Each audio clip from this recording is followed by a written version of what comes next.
Hello guys, want full protection from malware and threats? Activating Malwarebytes Premium unlocks real-time scanning and advanced features. Here's how to activate it quickly and easily. First, buy a Malware Premium license from the official website or a trusted retailer. After purchase, you will receive an activation key via the email.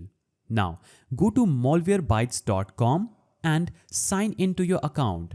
The page will look something like this.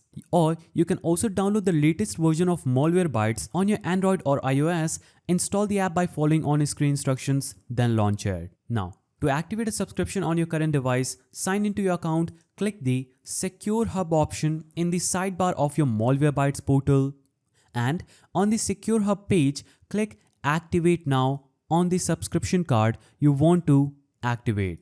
In the new screen, click Activate this device, and after loading screen finishes, your subscription will be active on your current device.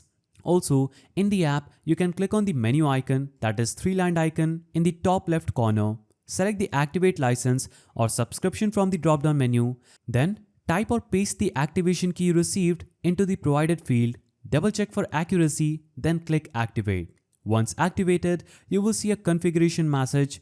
Malwarebytes will automatically update to the latest definitions and premium features will unlock. For best results, restart the app to ensure all premium features activate properly. If you found this guide helpful, please don't forget to give it a thumbs up and thanks for watching.